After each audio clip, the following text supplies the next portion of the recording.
Jadi gimana supaya bisa cerdas tapi tetap waras?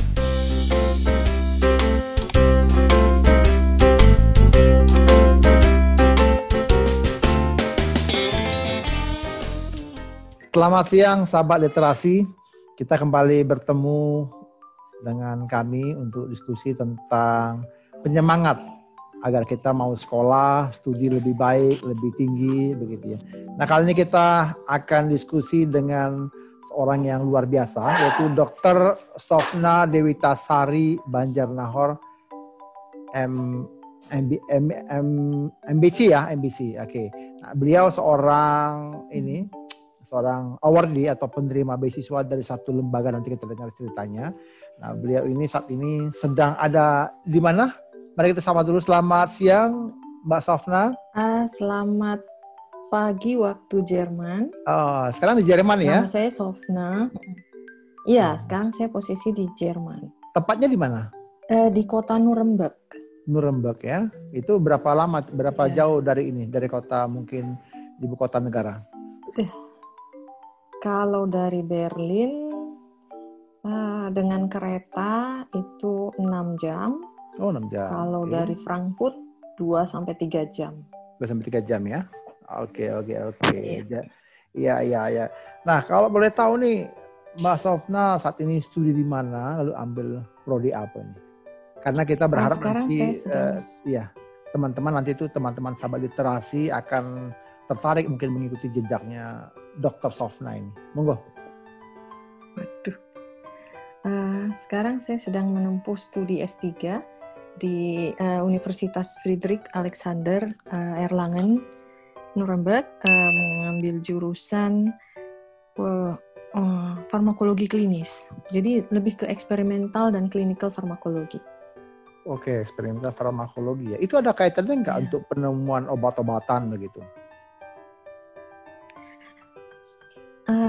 Kebetulan kalau riset yang sedang saya tempuh ini lebih ke interaksi antara obat dengan senyawa-senyawa yang ada dalam tubuh kita, salah satunya asam amino. Jadi riset saya bukan ke pengembangan obat, lebih ke interaksi obat. Interaksi obat ya? Interaksi obat yang sudah ada dengan tubuh manusia. Oh, seberapa efektif itu kira ya menyembuhkan suatu penyakit atau bagaimana?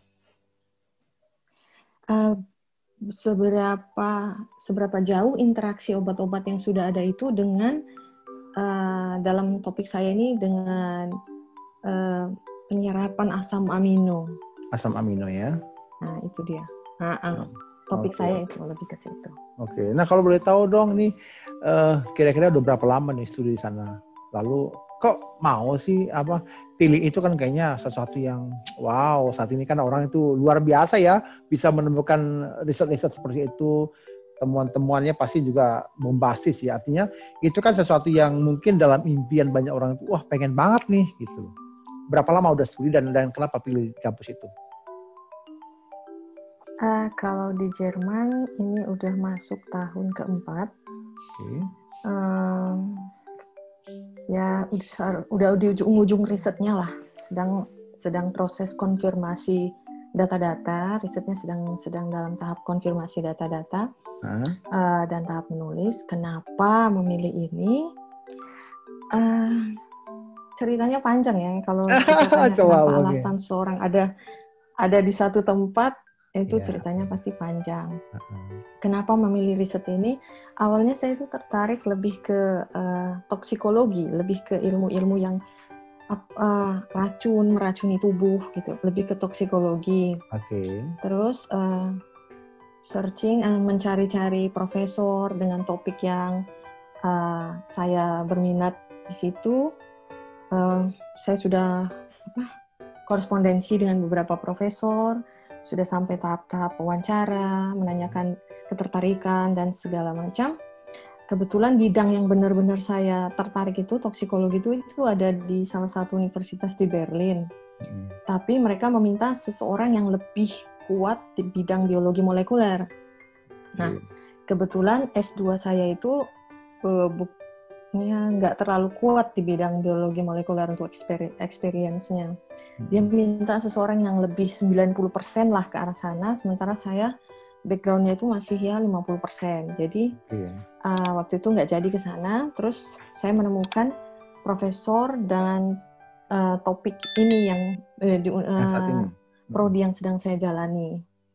Nah, korespondensi cocok dan ya topiknya juga dia menawarkan kamu bisa mengerjakan ini di sini gini-gini. Saya baca dulu dan ya oke.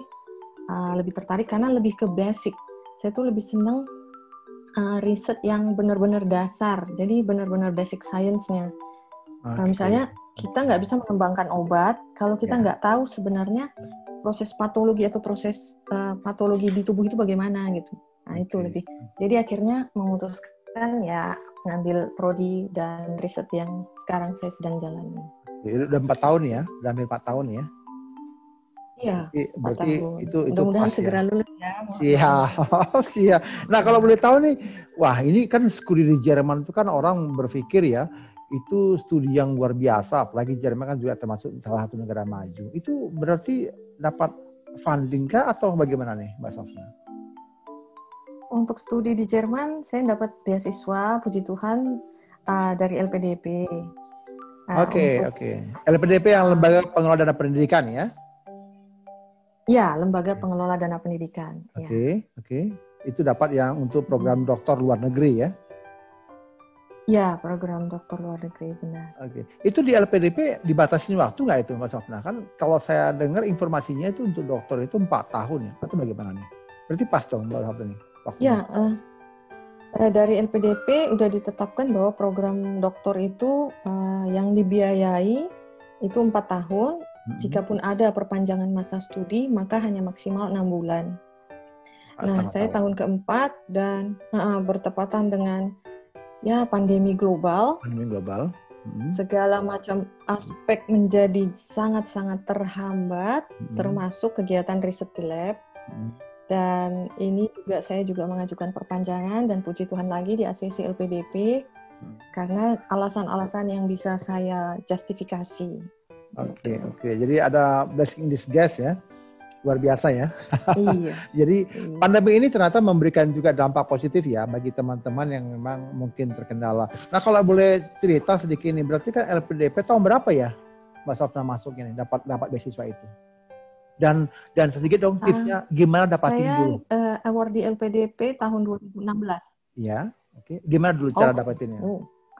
Dapetin beasiswa LPDP ya? Iya. Saya itu mendaftar tahun 2016. Waktu itu semua proses sudah online tahun 2016.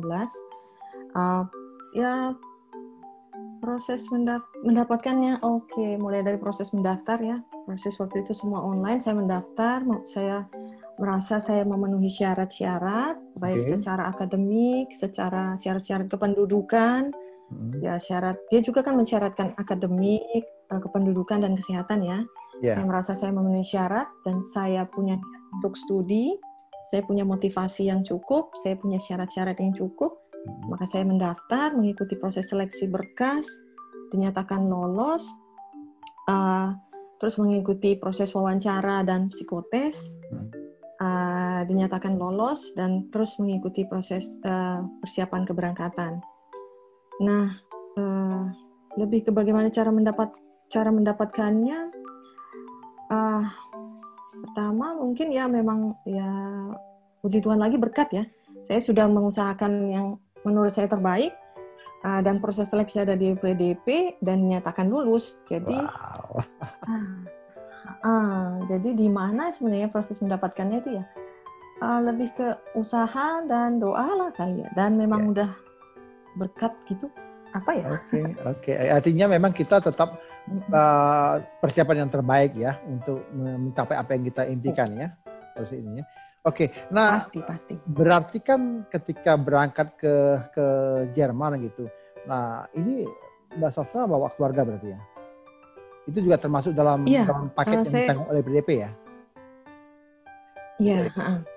Kalau saya studi, saya selalu bersama keluarga. Waktu S2 saya juga studi dengan keluarga, dan ini S3 juga dengan keluarga. Ya. Untuk LPDP ada porsi atau ada komponen untuk pembiayaan untuk keluarga, family allowance namanya. 20% dari living allowance yang kita terima untuk per satu orang anggota keluarga dan maksimal hanya 2. Oke. Nah kebetulan Mbak Sofna udah 1 ya apa 2 ya anaknya? Udah 2 ya? Anak 1. Anak 1. Masih ada 1 lagi ya? Jadi pas ya anggota. Oh gitu ya, oke. Bukan 1 untuk suami, 1 untuk anak. Jadi 2 dependen ya? 2. Berarti 2 dependen gitu ya? Iya, 2 dependen. Oke. Iya, benar. Oke, siap. Nah, kira-kira di Jerman ini sendiri apa nih suka dukanya nih Mbak Sofna ketika menempuh studi S3? S3 itu kan bukan yang mudah ya, itu juga perjuangan yang berdarah-darah gitu. Apa deh kira-kira? Suka dukanya apa? Suka dukanya untuk studi di sini, pertama kendala bahasa ya yang jelas, karena bahasa Jerman saya juga belum sampai di tahap yang ya belum medium ke advance lah, masih under medium lah, masih basic to medium. Karena bahasa sehari-hari kan memang bahasa Jerman.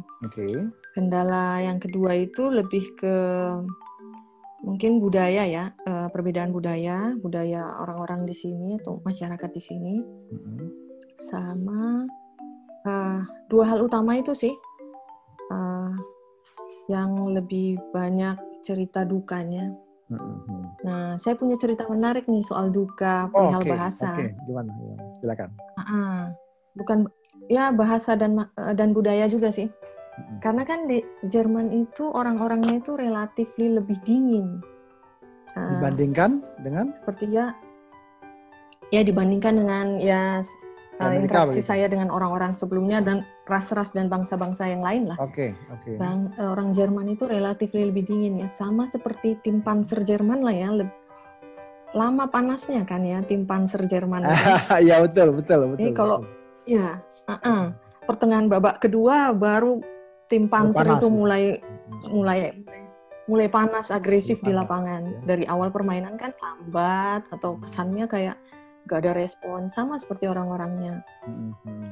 Nah, saya punya cerita, dan slogan mereka itu kan, orang Jerman, bangsa Jerman itu sendiri kan über alles.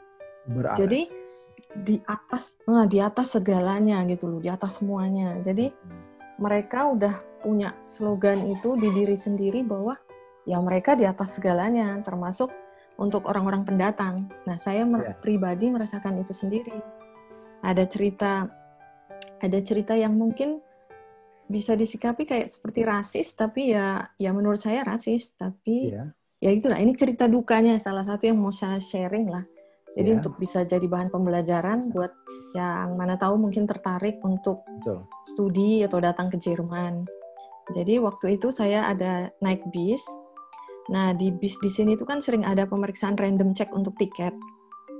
Nah, kebetulan semua penumpang itu udah dicek tiketnya sambil menunjukkan identitas diri sebagai bukti barengan untuk tiketnya. Nah, saya melihat semua udah diperiksa tiketnya, menunjukkan identitas diri berupa kartu resident permit.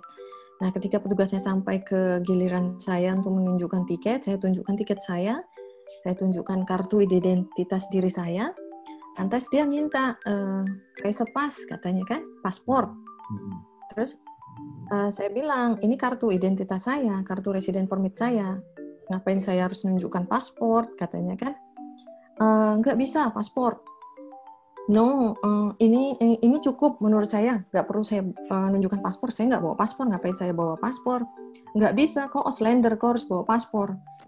Tapi saya bilang, di tiket nggak ada dinyatakan perbedaan bahwa Ausländer harus bawa paspor, non-Ausländer nggak perlu menunjukkan paspor. Saya bilang, dia dengan bahasa Jermannya, saya dengan bahasa Inggris saya. Jadi, dia kekeh minta paspor, saya kekeh juga nggak mau nunjukkan paspor saya. Sampai ya ada 10 menit lah kita masing-masing kekeh dengan pendapat kita. Karena saya merasa diperlakukan beda dengan penumpang lain. Penumpang lain tidak diminta paspor, kenapa saya diminta paspor? Terus temannya datang nyamperin, terus saya bilang, kenapa saya harus menunjukkan paspor? Kenapa penumpang lain nggak perlu menunjukkan paspor? Kenapa saya beda? Terus dia bilang, oh iya teman saya ini salah, nggak perlu, ini cukup, kan? Terus saya bilang, oh nggak cukup dong hanya bilang salah. saya sudah merasa diperlakukan kasar dan tidak adil, minta maaf dong. Saya gitu kan.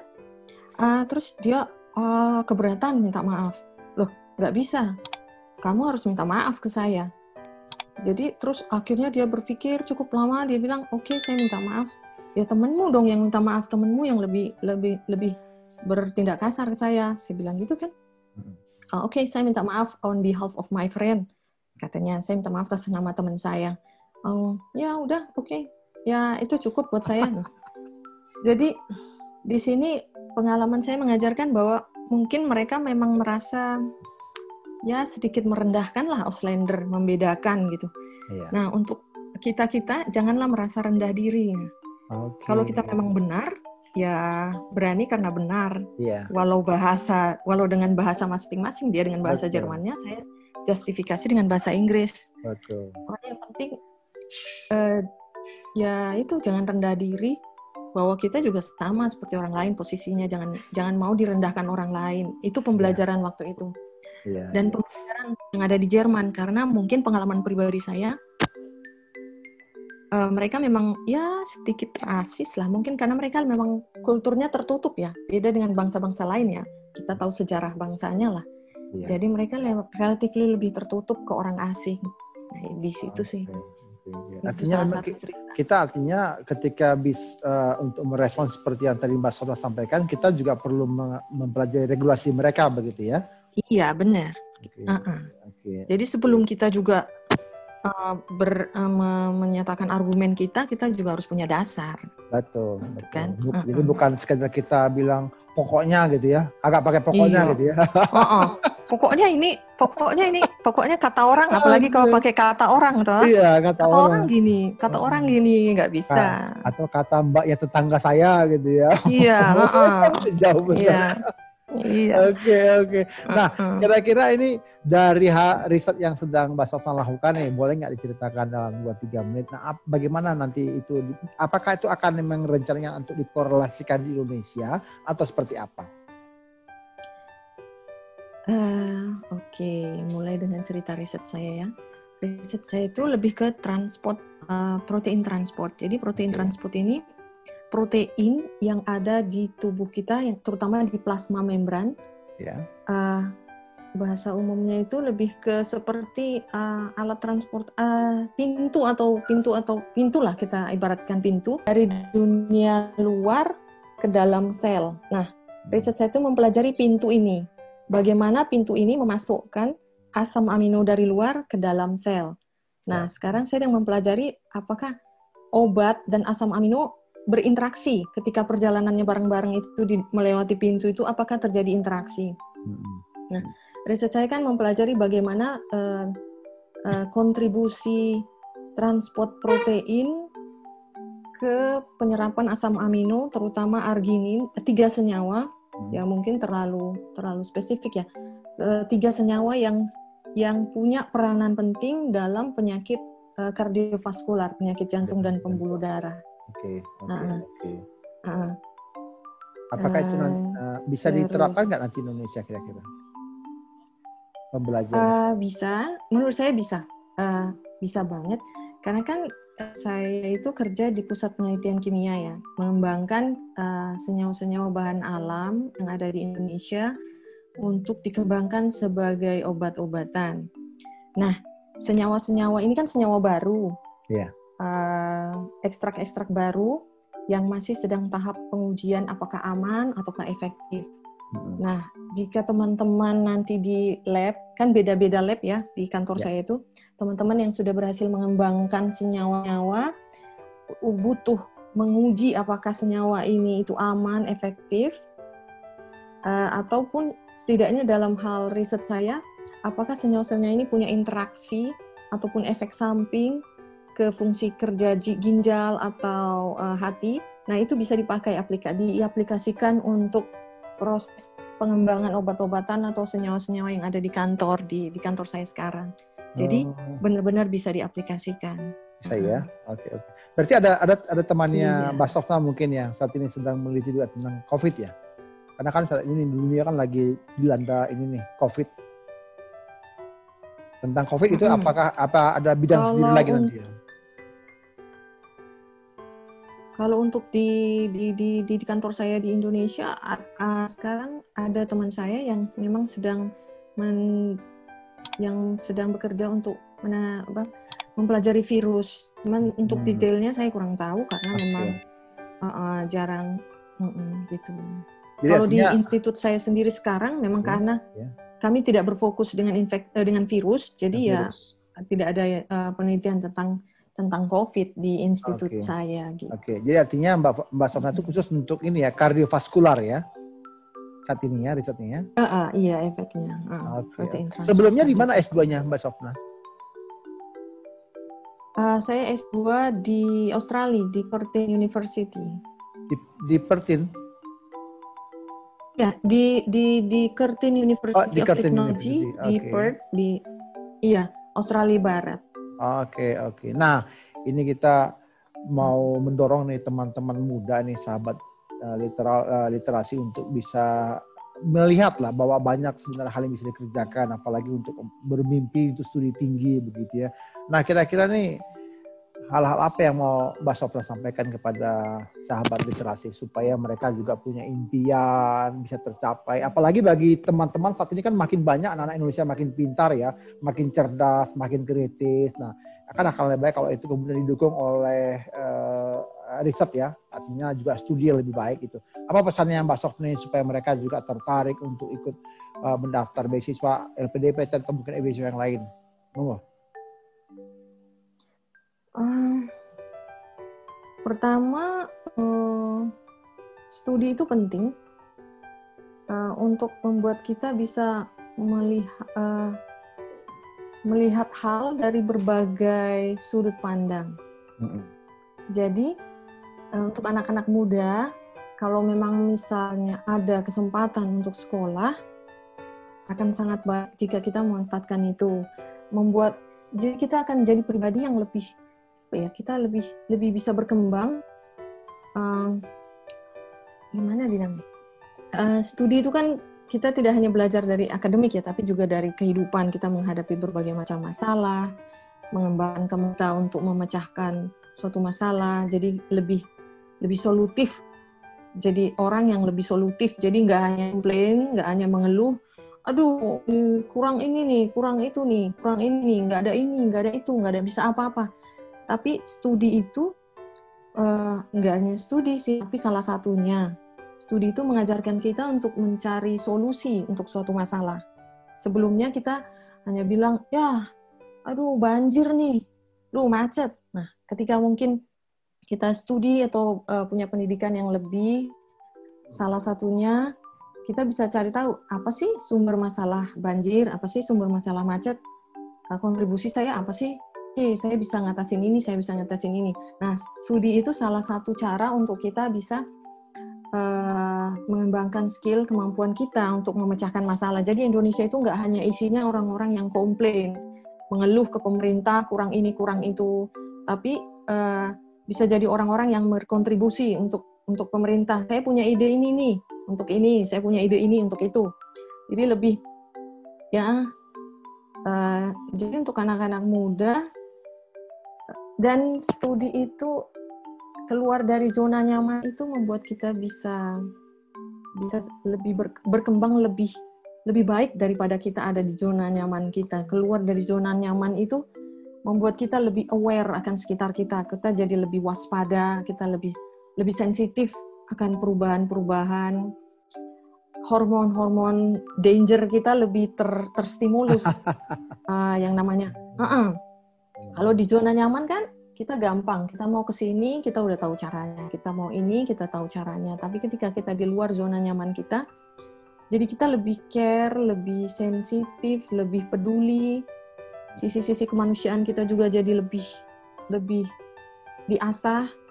Akal, pikiran, dan hati jadi terasah ketika kita ada di luar zona nyaman kita. Terus apa lagi? Jadi buat anak-anak muda, semangat untuk mencari pendidikan yang lebih tinggi lagi. Jadi ketika ditanya, untuk apa sih sekolah? Untuk apa sih sekolah tinggi-tinggi? Untuk apa sih belajar setiap hari? Terus menghabiskan uang untuk uang beasiswa, untuk sekolah. Sekolah itu pertama untuk diri sendiri, jadi orang yang lebih baik dalam hal akal, pikiran, dan hati. Dan ketika kita sudah punya akal, pikiran, dan hati itu, kita bisa menularkan itu ke orang lain. Jadi lebih banyak lagi orang-orang yang punya akal, pikiran, dan hati. Indonesia jadi lebih baik lagi kan. Kalau isinya penuh dengan orang-orang yang punya kemampuan dan punya kemauan. Gitu. Asik, wah luar biasa. Tapi selama studi nih, Mbak Sofna di Jerman sempat dong ya traveling ke beberapa tempat ya, kunjungi beberapa site-site wisata yang luar biasa di Jerman ya, sempat dong ya. Maksud saya tidak hanya duduk di meja gitu belajar kan, tetap juga ada waktu untuk bisa menikmati ya pariwisata Jerman gitu loh. Iya. Ya? Rugi dong. Hidup ini kan work hard, play harder kan? Iya. Prinsip hidup itu harus work hard and play harder. Iya. Jadi jangan mau kalau studi keluar ataupun studi dimanapun hanya belajar, membaca. Karena tantangan hidup sebenarnya itu ada di luar. Jadi ya benar-benar ya harus enjoy juga kan. Jadi gimana supaya bisa cerdas tapi tetap waras. Siap. Tetap cerdas tapi tetap waras ya. Itu menarik. Ya, terima kasih Mbak Sofna Banjarnegara, kita sudah bincang-bincang dalam waktu kurang lebih 20 menit ini. Ya, sahabat literasi, kita sudah dengar tadi diskusi dengan Mbak Sofna Banjarnegara. Beliau saat ini ada di Jerman. Kalau boleh tahu sekarang jam berapa di Jerman? Tepatnya saat ini? Sekarang pukul 8.25 pagi waktu Jerman. 8.25 ya. Sekarang di Indonesia jam 1.25. Berarti kurang lebih ada 5 jam ya perbedaannya ya. Oke, artinya Jerman lebih lambat 5 jam gitu. Oke, ya sahabat literasi, kita bersyukur ya kita bisa diskusi tadi. Jadi teman-teman yang memang ingin studi ke Jerman, tadi dari satu bidang studi yang disampaikan oleh Mbak Sofna, mungkin bisa menstimulus teman-teman untuk bisa mencari beasiswa. Banyak sekali beasiswa, terutama pemerintah Indonesia menyediakan beasiswa LPDP. Monggo dicari, dipersiapkan dirinya, kita siap. Bagi teman-teman yang punya pertanyaan, silakan hubungin nanti nomor di bawah ini. Kita akan merespon kepada teman-teman. Sekali lagi terima kasih Mbak Sofna, salam sehat. Kami pamit mundur, biarlah kita menjadi tetap studi ya, makin cerdas tapi juga tetap waras begitu ya. Oke, terima kasih, salam sehat untuk kita semua. Salam.